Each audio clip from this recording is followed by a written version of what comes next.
Bismillahirrahmanirrahim. Assalamualaikum warahmatullahi wabarakatuh. Alhamdulillahi rabbil alamin.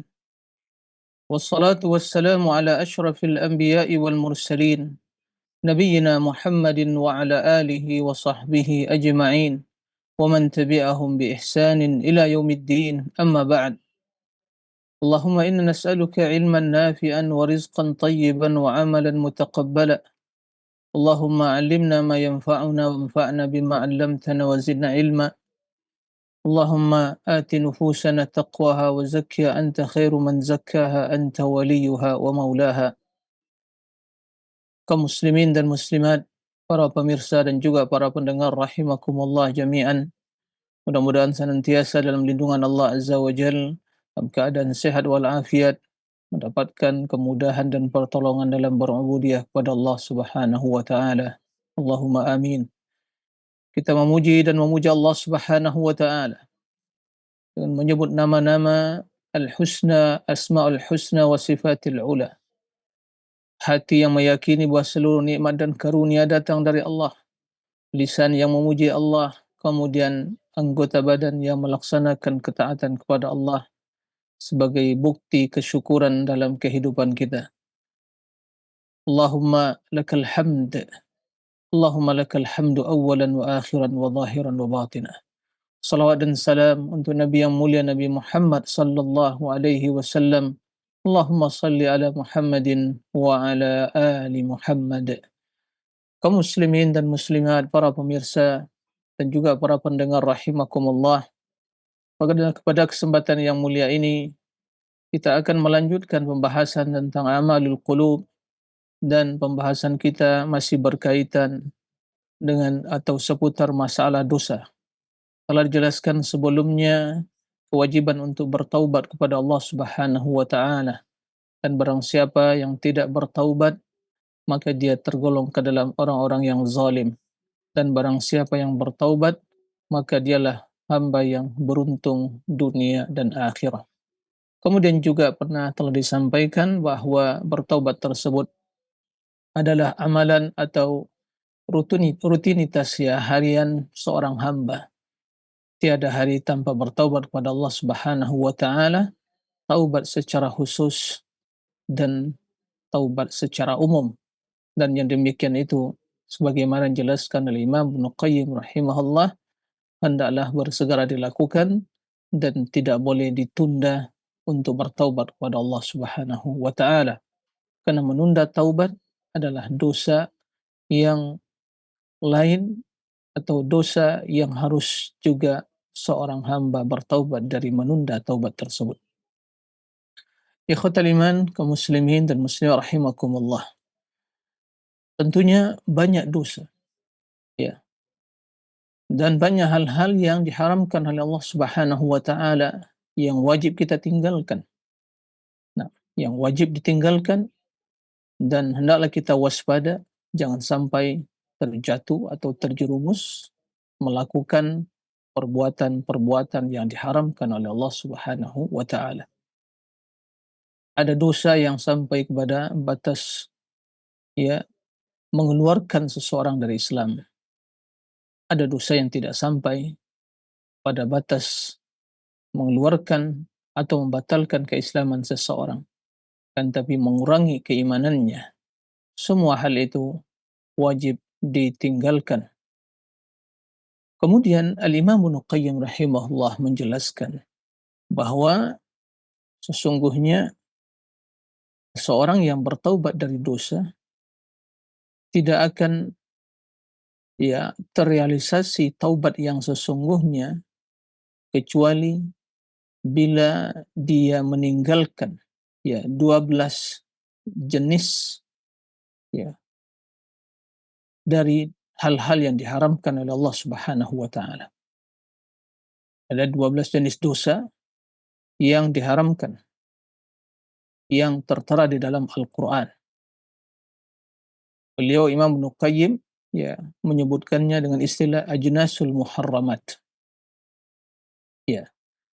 Kata beliau, wa hiya 12 jinsan madhkura fil Qur'an. atau madhkura fi kitabillah hiya ajnasul muharramat.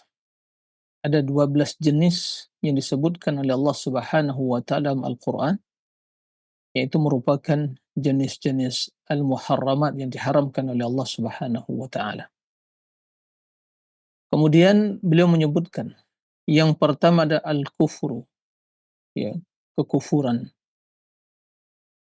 Yang kedua wasyirku, kesyirikan. Dan yang ketiga an-nifaq, kemunafikan.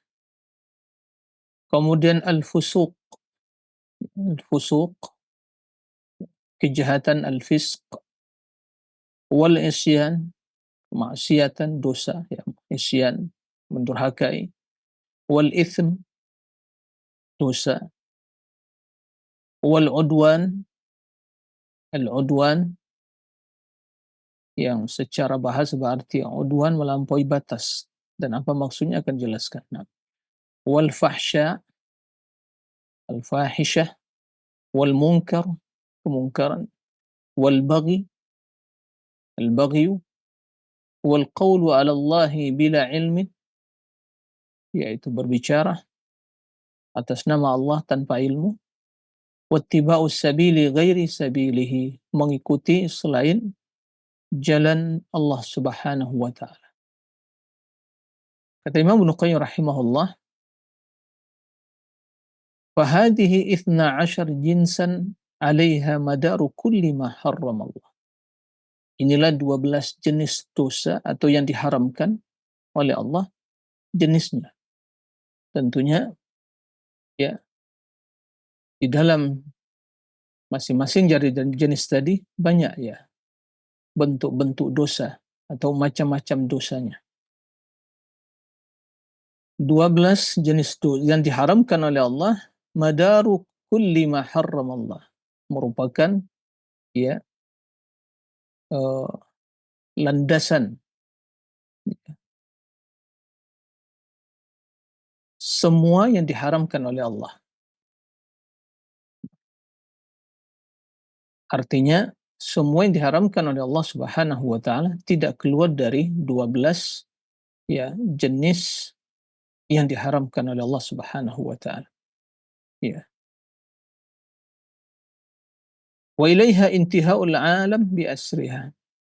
Dan dosa yang dilakukan oleh manusia di alam semesta ini ya kembali kepada 12 jenis tersebut. Itulah illa atba'ur rasul, kecuali para pengikut para rasul yang mereka selamat dari dosa-dosa tersebut. Nah, dan secara individu ya seorang terjatuh ke dalam dosa-dosa tersebut, ya ada kalanya pada dirinya ya banyak ya jenis-jenis dosa tersebut atau mungkin sedikit, dan tentunya bervariasi dalam hal ini, tidak sama ya posisi dan kondisi seseorang. Nah, kata beliau, "At-taubatun nasuh hiya at-takhallusu minha." Maka taubat yang nasuh, yang nasuha adalah seseorang ya bertaubat atau meninggalkan ke-12 dari jenis dosa tersebut. Wat-tahassun wat-taharruz min muwaqa'atiha, dan membentengi diri, berhati-hati ya dari terjerumus ke dalam melakukannya. Nah, tidak akan mungkin seseorang bisa bertaubat dari ke-12 jenis dosa tersebut kecuali bila dia mengetahui hakikat dari ya 12 jenis yang diharamkan oleh Allah Subhanahu wa taala. Ya. Yang pertama yaitu kekufuran. Ya. Beliau menjelaskan bahwa kekufuran tersebut ada dua bagian atau dua macam. Kufrun akbar wa kufrun asghar. Ya. Kufur yang besar dan kufur yang kecil. Ya, kekufuran yang besar ya, al-mujibu lil khuludi fin nar, yang menyebabkan seseorang ya, kekal di dalam neraka selama-lamanya. Wal asghar, adapun kufur yang kecil, ya, tidak menjadikan seorang kekal dalam neraka, akan tetapi menyebabkan dia itu mendapatkan ancaman atau azab, ya, di dalam neraka. Ikhwatal iman, para pemirsa rahimakumullah. Jadi kekufuran itu ada yang besar yang mengeluarkan dari Islam, ya, yaitu ya mengingkari salah satu dari rukun rukun iman, ya, atau mengingkari sesuatu yang telah menjadi konsensus akidah ahli sunnah, ya, maka itu adalah kekufuran. Tentu pembahasan tentang masalah kekufuran dan syarat-syarat ini ya luas pembahasannya. Maka barang siapa yang meninggalkan ya salah satu dari rukun yang enam, dari rukun keimanan, tidak mengimani, maka dia terjatuh ke dalam kekufuran. Atau melakukan perbuatan-perbuatan ya yang menjerumuskan, yang membatalkan keislamannya. Ya, dia murtad, ya, merubah agama, ganti agama, maka ini dosa besar, akan kekufuran. Bukan dosa besar lagi, udah kekufuran. Nah, atau menghina Allah dan Rasulnya adalah kekufuran.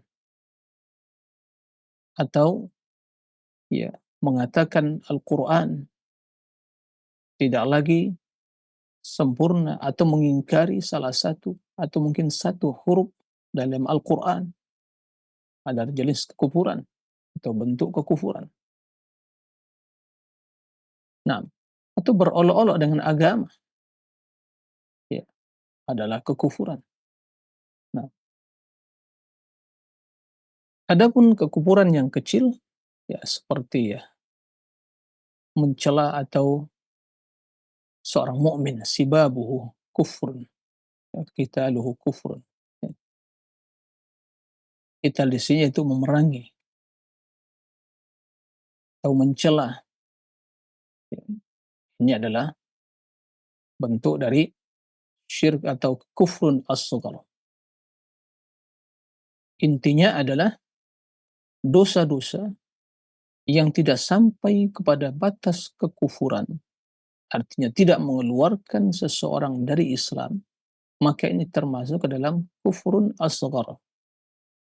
Sehingga para ulama menjelaskan bahwa dosa-dosa yang tidak sampai kepada mengeluarkan pelakunya dari Islam, itu sesungguhnya adalah cabang-cabang kekufuran. Cabang-cabangnya, ya. Oleh karena itu, bila seseorang melakukan ya hal-hal yang mengeluarkan dia dari Islam, maka dia terjatuh dalam kekufuran. Ini dosa kufrun akbar. Ya. Tapi bila dia melakukan perbuatan-perbuatan, dosa-dosa yang tidak sampai mengeluarkan dari Islam, maka ini adalah kufrun asghar. Ya. Kufrun asghar. Ya, berbagai bentuk dosa, berbagai bentuk kemaksiatan yang tidak sampai kepada mengeluarkan pelakunya dari Islam. Ini kaidahnya.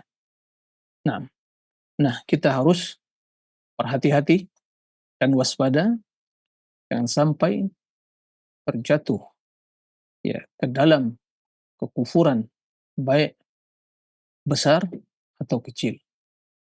Dan kita harus bertaubat, dan barang siapa yang terjatuh terjerumus ke dalam kekufuran yang mengeluarkan dari Islam, maka bersegera bertaubat kepada Allah dan kembali kepada Islam untuk mengucapkan ya kembali syahadat sehingga masuk ke pangkuan Islam, ya, kembali kepada Islam. Nah, kemudian yang kedua, jenis yang diharamkan oleh Allah Subhanahu wa taala asyirku, kesyirikan. Ya, kesyirikan adalah menjadikan atau mempersekutukan Allah Subhanahu wa taala dalam beribadah, menjadikan tandingan bagi Allah dalam beribadah. Kita mengetahui bahwa kita diwajibkan, diperintahkan oleh Allah untuk mengikhlaskan ibadah kepadanya. Hanya semata-mata beribadah kepada Allah. Karena itulah hakikat dari la ilaha illallah. Adapun selain Allah tidak berhak diibadahi, sehingga tidak berhak menjadi sekutu bagi Allah dalam ibadah. Nah, barang siapa yang mempersekutukan Allah atau menyelewengkan salah satu dari jenis ibadah, salah satu dari macam ibadah kepada selain Allah, maka dia telah terjatuh ke dalam syirik. Nah, kemudian kesyirikan tersebut ada dua macam, ya. Syirik yang besar dan syirik yang kecil. Jadi kekufuran ada dua macam, besar dan kecil. Begitu juga kesyirikan ada dua macam, besar dan kecil. Nah, syirik yang besar adalah menyelewengkan salah satu dari ibadah kepada selain Allah. Kita mengetahui bahwa ibadah adalah hak Allah Subhanahu wa taala. Nah,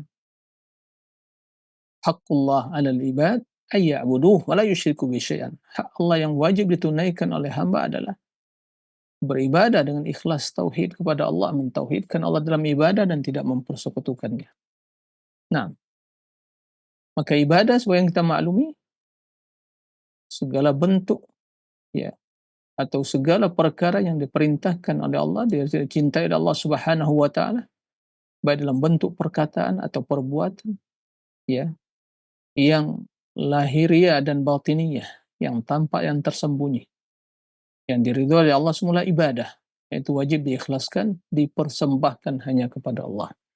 Nah, bila salah satu dari ibadat tersebut diselewengkan, ya, berdoa contohnya, dia berdoa kepada selain Allah, berarti dia telah menyelewengkan ibadah tersebut kepada selain Allah, ya, maka telah terjatuh pada kesyirikan.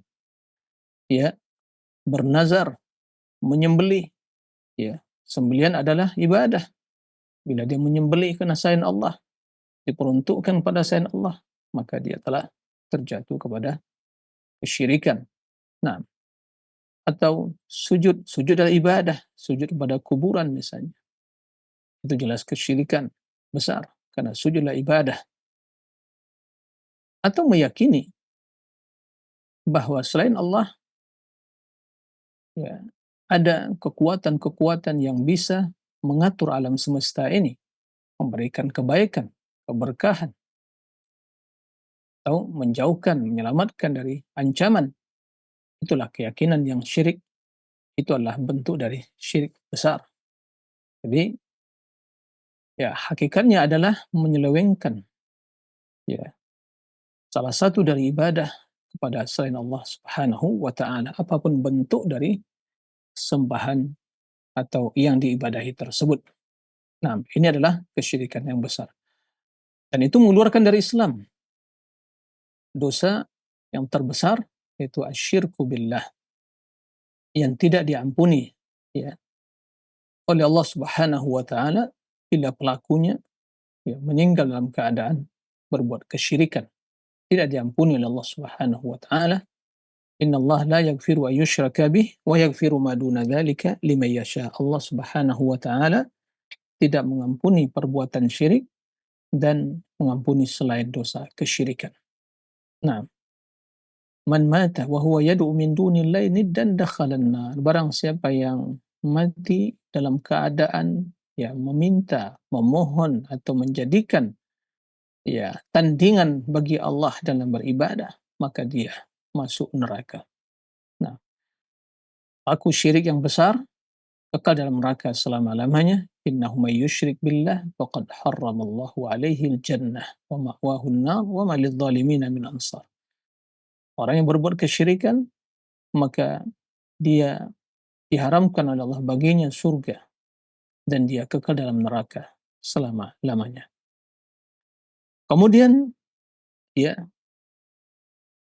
ada kesyirikan al-asghar, ya. Nah, kesyirikan asghar ini adalah amalan atau perbuatan yang tidak sampai mengeluarkan dari Islam, ya. Seperti, ya, riya, ya,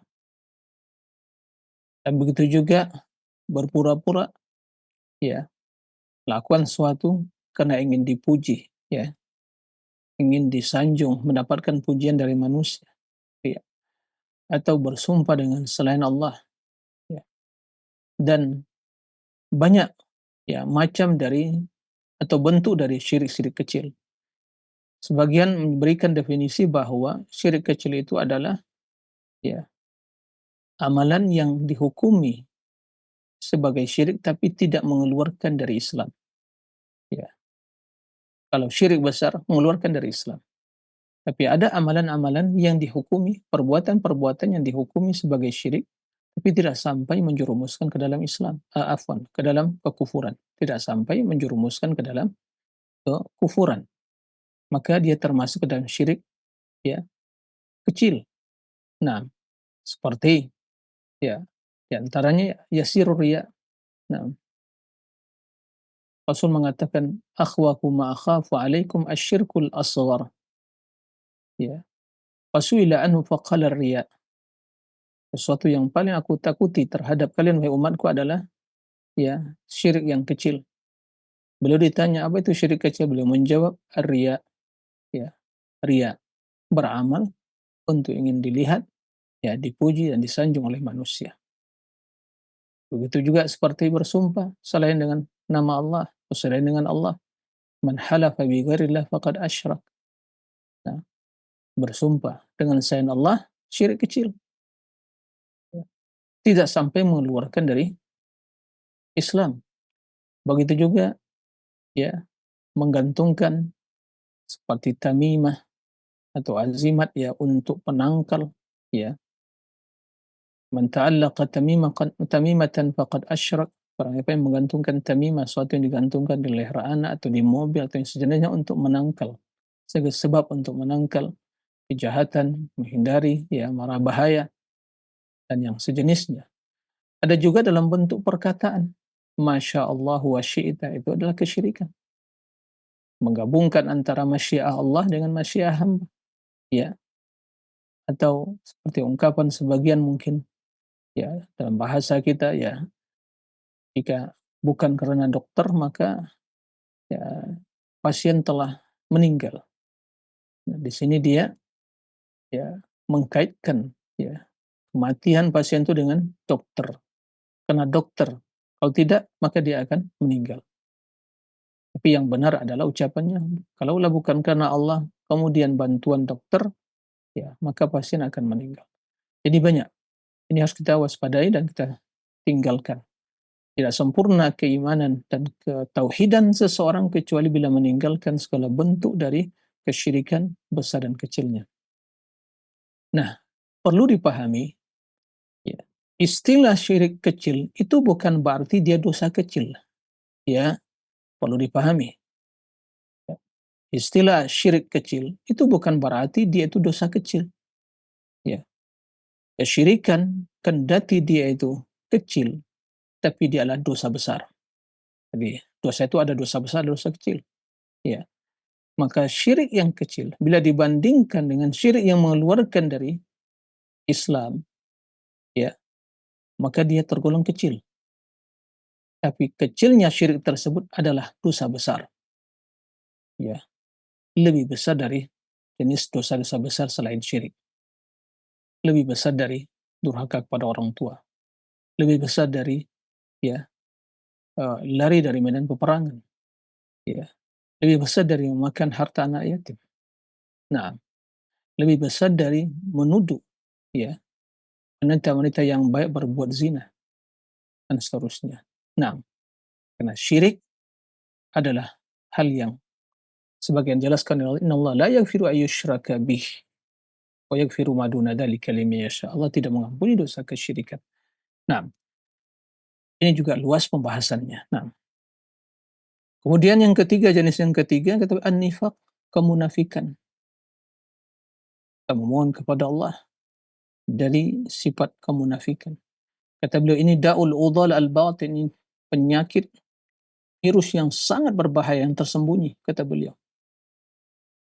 Ya, alladhi yakunu ar-rajulu mumtali'an minhu wa huwa la yash'ur, boleh jadi hatinya dipenuhi dengan kemunafikan tapi dia tidak ya merasa, ya.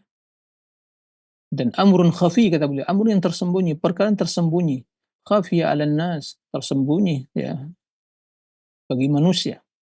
Wa katsiran ma yakhfa 'ala man talabbasa bi, dan ya banyak sekali, sering kali hal tersebut tersembunyi bagi orang-orang yang mungkin pada dirinya ada kemunafikan. Nah, lalu dia ya mengatakan bahwa dia orang yang baik, orang yang berbuat ya kebaikan, yang ingin berbuat baik, tapi ternyata dia itu orang yang mufsid, ya merusak, kemunafikan waliyazubillah. Dan kata beliau kemunafikan itu ada tanda-tandanya, ya. Ada nifaq, kemunafikan itu ada nifaq al-i'tiqadi. Ini jelas adalah kekufuran. Nifaq al-i'tiqadi yang berkaitan dengan i'tiqad, dia menyembunyikan ya permusuhan, kebencian ya dalam dia pada Islam, di hatinya disembunyikan, kemudian dia tampakkan dia itu senang kepada Islam. Ya, ini yang terjadi di kaum munafikin di zaman Nabi SAW, dan juga setiap zaman dan waktu ada orang-orang yang seperti itu. Di hatinya kebencian pada Islam, tapi dia memperlihatkan, mengucapkan syahadat la ilaha illallah anna Muhammadar Rasulullah agar selamat ya dirinya, hartanya, na'am, dan uh, hak atau keluarganya. Nah, untuk menyelamatkan diri saja dan harta. Itu nifaq ini akbar, mengeluarkan dari Islam. Ada nifaq ya, kemunafikan yang diistilahkan oleh para ulama nifaq al-amali. Ya, nifaq dari sisi amalan, perbuatan. Tidak sampai mengeluarkan ya dari Islam, tapi tentunya ya merusak hati dan jiwa ya, dan tampak dari perilaku dan ya sikap orang-orang yang memiliki kemunafikan tersebut. Ya, di antaranya adalah apabila berbicara dusta, apabila berjanji ya memungkiri janji, apabila diberi amanah ya mengkhianati, dan apabila terjadi perselisihan dia berbuat kekejian ya, berbuat keji. Jadi sifat munafikun. Nah, di antara sifat tersebut atau di hati orang munafik itu riya, dan di antara tanda-tandanya juga adalah mereka itu malas untuk berbuat kebaikan, terutama solat ya. Kemudian mereka juga orang yang ya minim berzikir kepada Allah Subhanahu wa taala. Sifat-sifat munafikun ya. Sehingga sulit mereka untuk ya bangkit, bangun untuk beribadah, bersemangat ya. Karena tidak ada di hatinya ya ketulusan iman ya, kesucian tauhid yang akan menggerakkan seluruh anggota badannya ya untuk beramal ikhlas karena Allah. Karena orang munafik tidak mungkin ikhlas. Nah, keikhlasan seorang hamba itulah sesungguhnya ya mesin yang menggerakkan ya segala anggota badannya. Nah, itu yang menggerakkan, memotivasi. Nah, oleh karena itu orang-orang munafikin karena di hati tidak ada keikhlasan dan ketulusan tadi, paling berat, sangat berat bagi mereka untuk beramal, untuk melakukan ketaatan. Maka Allah menjelaskan, "Wa idza qamu ila sholati qamu kusala." Apabila ingin melakukan salat, maka mereka akan melakukan dengan segala kemalasan, kusala. Kenapa? Yura'una nas. Ya, riya, ingin diperlihatkan kepada manusia. Ya, ingin diperdengarkan amalannya. Wa la yadhkuruna Allah illa qalila, dan tidak ya berzikir kecuali sedikit. hati-hati para pemirsa kaum muslimin rahimakumullah, jangan sampai ya pada diri kita ada sifat-sifat kemunafikan yang disebutkan oleh Allah Subhanahu wa taala ya dalam ayat yang dibacakan tadi. Sama malas salat ya, kemudian berbuat riya amalannya ya, lebih suka untuk di dipublikasikan, ya diekspos, di-share ke sana sini, biar orang melihat, mengetahui di mana posisi, sedang apa dia, sedang haji kah, sedang umroh kah, sedang macam-macam ya, sedang berdakwah atau diperlihatkan, sedang baca Al-Quran. Semua dokumentasikan untuk diperlihatkan, ya, ditampakkan kepada manusia, apalagi zaman sekarang ini, ya, dengan berbagai media. Ya. Maka kita jangan merasa aman, ya, siapapun dia, jangan merasa aman dari terjatuh atau terjerumus ke dalam perbuatan riya, ya. Banyak media dan sarana di zaman sekarang ini. Kemudian yang sangat ya minim dzikirnya, itulah kaum ya sifat munafikin. Makanya dalam surat ya Al-Munafiqun Allah menyebutkan ya setelah menyebutkan sifat munafikin ya Allah peringatkan orang-orang yang beriman jangan sampai menjadi ya melalaikan dunia, harta dan kekayaan dunia ini dari berzikir kepada Allah, wala tulhikum amwalukum wala auladukum an dzikrillah. Ya harta dan anak keluarga jangan sampai membuat kita lalai dari berzikir kepada Allah. Karena itu adalah di antara tanda atau indikator kemunafikan. Nah, oleh karena itu ya orang-orang yang betul dalam hatinya ketulusan iman, ya kesucian, ya tauhid ada di hatinya, mereka sungguh sangat khawatir terhadap dirinya dari sifat kemunafikan tersebut. Ya, itulah yang dirasakan oleh para sahabat, itulah yang dirasakan oleh salafun saleh, mana mereka sungguh sangat takut terhadap ya sifat kemunafikan tersebut. Bahkan Umar bin Khattab radhiyallahu bertanya kepada Hudzaifah. Hudzaifah ini adalah sahabat yang banyak yang mengetahui rahasia yang tidak disampaikan Nabi kepada sahabat yang lain, termasuk nama orang-orang munafikin. Ya. Maka Umar bertanya kepada Hudzaifah, "Ya Hudzaifah, nasyadtuka billah." Ya, demi Allah aku memohon kepadamu. Ya, sampaikan kepada saya, "Hal sammani Allah atau hal sammani laka Rasulullah?" Apakah Rasulullah menyebutkan kepadamu tentang nama saya dari golongan orang-orang munafikin? Apa kata Hudzaifah? "La, kamu bukan dari golongan mereka." "Wala uzakki ba'daka ahadan." Saya tidak lagi ya ingin memberikan tazkiyah rekomendasi kepada seorang pun setelahmu. Jadi dirahasiakan Rasulullah, tapi Rasulullah mengetahui, dikabarkan kepada Hudzaifah. Nah, begitu takutnya Umar bin Khattab, orang yang kedua setelah Abu Bakar dalam Islam ini. Nah, oleh karena itu Imam Ibnu Abi Mulaikah rahimahullah mengatakan adraktu 30 min ashabi Muhammad. Jadi ini saat tabi'in. Kulluhum yakhafu an-nifaq ala nafsihi. Ma minhum ahadun yaqulu inna imani ka imani Jibril wa Mikail. Ya, Ibnu Abi Mulaikah seorang tabi'in mengatakan saya telah berjumpa ya dengan 30 sahabat Nabi. 30 sahabat Nabi Muhammad sallallahu alaihi wasallam, semua mereka itu ya khawatir kemunafikan terhadap dirinya. Tidak ada di antara mereka yang mengatakan iman saya seperti iman Jibril, enggak ada. Nah, begitu takutnya mereka terhadap sifat kemunafikan tersebut. Imam Hasan Al-Basri pernah mengatakan, "Ma aminau illa munafik." Yang demikian itu tidaklah merasa aman ya dari kondisi imannya. Nah, kemunafikan tersebut kecuali ya orang munafik. Wala khafu illa mu'min, dan tidak ada yang takut kepada kemunafikan tersebut kecuali seorang yang mukmin. Maka indikator seorang mukmin dia takut kepada kemunafikan. Adapun tanda kemunafikan dia tidak peduli dengan hal itu.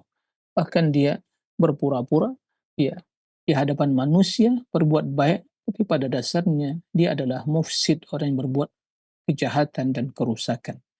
Nah, kata beliau Imam Ibnu Qayyim rahimahullah, bahwa beliau mengistilahkan zar'un nifaq.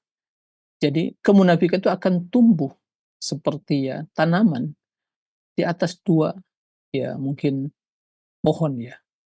Atau yang pertama saqiyatul kadzib. Ini landasannya akan tumbuh di atas dua landasan. Yang pertama kedustaan, kadzib, dan yang kedua adalah riya. Jadi kemunafikan tersebut tumbuh subur di atas kedua sifat ini. Al-kadzib, dusta. Maka tidak heran kita tadi disampaikan bahwa Nabi Shallallahu Alaihi Wasallam menyebutkan ada sifat munafik di antaranya dusta. Ar-riya, Allah menyebutkan tadi yura'unan nas. Ya. Ini landasan yang pertama dan kedua. Kemudian sumbernya munculnya dari mana kata beliau? Beliau istilahkan ya dari dua sumber, min ainaini. Jadi dua sumber ya mata air gitu ya. Jadi beliau mengistilahkan min ainaini. Ainil dha'fil basirah, karena lemahnya, minimnya basirah, keilmuan ya, kefakihannya, pemahamannya, wa aini dha'fil azimah, dan lemahnya ya azimah, azam, tekad ya. Nah, dari situ muncul kemunafikan tadi. Ini boleh juga mengistilahkan inilah tiang atau mungkin pondasi nah dari bangunan kemunafikan yang ada pada diri seseorang. Nasallallahu salam wal afiyah. Kemudian ya yang selanjutnya adalah al-fusuq dan juga wal isyan, seringkali ya atau di dalam Al-Qur'an digabungkan, digandengkan antara al-fusuq jadi wal isyan. Tadi nifaq, ini fusuq, ya fisq, kejahatan, wal isyan, dosa. Beliau menyebutkan di dalam Al-Quran, al-fusuq itu ada mufradun mutlak wa makrunun bil isyan. Jadi disebutkan secara tersendiri, fusuq, fisq, dan ada yang disebutkan makrun bil isyan, digandengkan dengan isyan, ya dosa. Isyan minal asa ya'si isyan, dosa. Ya, bermaksiat. Fusuq, fisq, kefasikan. Jadi kemunafikan. Ya, kefasikan ya kejahatan. Nah, dalam Al-Quran sebutkan lakinnallaha habbaba ilaikumul iman wa zayyanahu fi qulubikum. Ya, iman wa zayyanahu fi qulubikum, habbaba ilaikumul iman. Allah yang menanamkan kecintaan dalam diri kalian pada keimanan dan dihiasi oleh Allah iman tersebut dalam hati kalian, fi qulubikum. Wa karraha ilaikumul kufra wal fusuqa wal isyan. Dan Allah juga yang menanamkan dalam diri kalian kebencian terhadap kefasikan dan dosa, kemaksiatan. Ulaika humur rasyidun. Mereka lah orang-orang yang mendapatkan petunjuk. Nah, kemudian ya, yang selanjutnya jenis yang diharamkan adalah al-itsm wal udwan. Ya, itsm yaitu juga dalam terjemahan kita ya dosa, berbuat dosa. Wal udwan, melampaui batas. Ya, sehingga menzalimi orang lain. Dan juga disebutkan dalam Al-Qur'an secara bergandengan, ya, bersamaan. Allah Subhanahu wa taala menyebutkan dalam Al-Qur'an, "Wa ta'awanu 'alal birri wat taqwa wa la ta'awanu 'alal itsmi wal 'udwan." Ya, "Wa la ta'awanu 'alal itsmi wal 'udwan." Dan tolong-menolonglah dalam kebaikan dan ketakwaan. Ya, dan jangan tolong-menolong dalam berbuat dosa dan ya kejahatan, 'udwan, melampaui batas. Al-itsm ini bila digandengkan dengan al-udwan, maka isim ini lebih spesial berkaitan dengan diri seseorang, dosa yang dilakukan akan menjerumuskan dirinya. Wal udwan yaitu sikap melampaui batas yang menzalimi orang lain, ya, yang menimbulkan kerusakan, kejahatan bagi orang lain. Nah, semua hal itu adalah jenis yang diharamkan oleh Allah Subhanahu wa taala. Wa al-baghi. Naam, wal baghi. Wa yanha 'anil fahsya'i wal munkari wal baghi, al-baghi. Dan kata beliau secara ya umum atau istilah bagi ini adalah berkaitan kejahatan yang berkaitan dengan merusak hak-hak ya manusia atau orang lain. yaitu ketika dia mengambil ya kezoliman, ambil hak orang lain, atau ya pencemaran nama baik, atau ya merusak. Jadi kata beliau, "Ghalibu istimalihi," wa istilah bagi itu adalah secara ya yang dominan adalah penggunaannya dalam hukukul ibad, itu yang berkaitan dengan hak-hak manusia, ya. Kemudian yang selanjutnya, al-fahsya wal munkar. Al-fahsya al-fahsya itu yang betul-betul tampak dan nyata ya kekejian dan kemungkarannya. Nah, jadi betul-betul sangat nyata ya, kekejian dan kejelekan kemungkarannya. Itu fahsya. Nah, sehingga setiap orang yang memiliki akal yang waras ya pasti mengingkari dan ya meyakini kekejian hal itu. Karena begitu tampak dan nyata kekejian dan kejelekannya. Nah, adapun kemungkaran kata beliau, alladzi tunkirul uqul wal fitrah. Ya, suatu yang diingkari oleh akal dan fitrah manusia. Yang fahsya lebih tinggi tingkatannya. Ya. Selain itu memang diingkari oleh orang yang masih waras memiliki akal sehat, maka dia betul-betul nyata dan sangat tampak kejahatan dan kejelekannya. Begitu besar, ya, al-fahsya. Al-munkar, sesuatu yang diingkari oleh akal yang sehat dan fitrah yang masih bersih. Nah, nah bila kemungkaran tersebut ya naik tingkatannya sehingga begitu tampak nyata kemungkaran, kejahatan dan juga kejelekan, maka menjadi fahisyah. Nah, jadi fahisyah itu lebih tinggi ya, lebih besar kejahatannya daripada al-munkar. Dan keduanya adalah kemungkaran. Nah, oleh karena itu Allah menyebutkan inna salata tanha 'anil fahsya'i wal munkar. Ya, fahsya'i wal munkar. Jika seorang itu menunaikan salat tentunya dengan ya salat yang benar dengan rukun-rukunnya, syarat-syaratnya, kemudian dan khusyuk dan penghayatan terhadap amalan dan bacaan-bacaan dalam salat. Nah, kemudian yang selanjutnya yang ke-11 adalah al-qaulu 'ala Allah bila ilmin. Ya, al-qaulu 'ala Allah bila ilmin, berbicara nah, atas nama Allah dalam urusan agama tanpa ilmu. Makanya Allah menjelaskan di antara yang diharamkan digandengkan antara kesyirikan. Wa an tusyriku billahi na'am ma lam nazil bihi sultana wa an taqulu 'ala Allahi ma la ta'lamun wa an taqulu 'ala Allah ma la ta'lamun. Kalian berbicara ya atas nama Allah dengan sesuatu yang tidak diketahui. Ini jelas ya kejahatan yang luar biasa. Nah, kejahatan yang luar biasa dan kata beliau berbicara tentang agama atas nama Allah, atas nama Rasul dalam agama ini tanpa ilmu. Artinya berbicara dengan kejahilan. Ya, betapa banyak di zaman sekarang ini yang berbicara tentang agama, menisbatkan pada agama bukan berdasarkan ilmu. Ya, hanya hawa nafsu, kebiasaan, tradisi, warisan, ya, yang turun temurun dia dapatkan, ya, bukan ilmu, tidak berlandaskan qala Allah wa qala Rasul. Kemudian mengatasnamakan Islam, mengatasnamakan agama. Inilah kejahatan yang besar.